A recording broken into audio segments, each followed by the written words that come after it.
Did you start any businesses before you were in college? I know we. Um, Gosh, did I? Well, some illegal stuff. No, I'm kidding. I actually sold. My brother and I sold like flowers that the florist would sell. My dad owned a restaurant, so next door the florist would basically just dump all these flowers in the garbage, the dumpster. So my brother and I would go pick them out and then go sell them on our street corner. So that was I guess it. But did all sorts of stuff. That was like the Before, first thing before.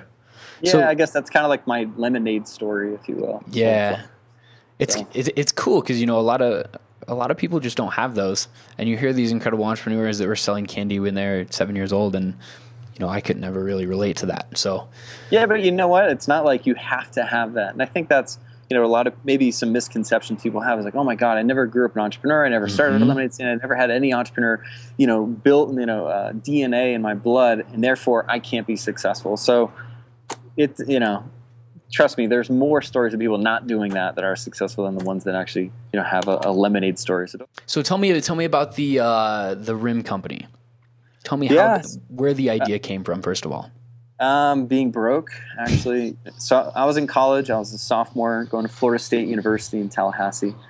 And I was living in my buddy's apartment, and I couldn't pay rent. And rent as a college student in Tallahassee at the time was like $300, $350. So it was like a ton of money back then. So I had no money. But 2 years prior, I went searching for rims for my car. I had a Mustang, and being in the Fast and the Furious days, I wanted to pimp out my ride. So I wanted rims, but turns out rims were really expensive. So I'm like, gosh, I was making some money. I was, again, working in a restaurant. So I had some money. And so I went online, found a wholesaler that sold these rims. It was Cobra R rims or whatever. And was like, gosh, these things retail at like $1,000, $900. So I was like, well, how can I get them for wholesale? How can I pay them for a discount? So I called up the wholesaler and basically just, in a way, kind of weaseled myself to get a deal.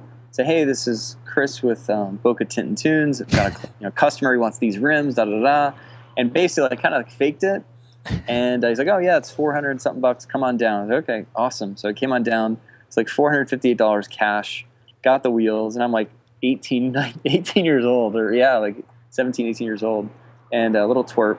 And anyhow, I got these rims, and didn't really worry about it, just put them on my car, went to school. Literally the next day, went to Tallahassee to start freshman year in college. 2 years later, broke, had no money, and buddy's like, dude, check out eBay. I'm like, what? What's eBay? And What year is this? 2002. 2002. 11 years ago. Oh, wow. I know, that wild. Oh, yeah. So I check out eBay. I'm like, oh my gosh, like these guys are selling these things for like $900. And I bought them for $458, and I kind of in a way lied to the guy. I'm like, geez, I don't even have a license. I'm not even a real business. What if I had a real business? I could buy these things and sell them for $900. So it hit me. And my dad's always been owned businesses, and so Dad, what do I need to do? You need a business license. Boom, got a business license. Went through all that stuff, and just I was up at school and just slowly started to sell them on eBay. And that's kind of where the idea came from. I mean, it was accidental. I didn't really mean to get started in it. It's just I needed the money, and I didn't sell my rims, but I ended up selling a brand new pair of wheels and making good profits where I could survive throughout the year.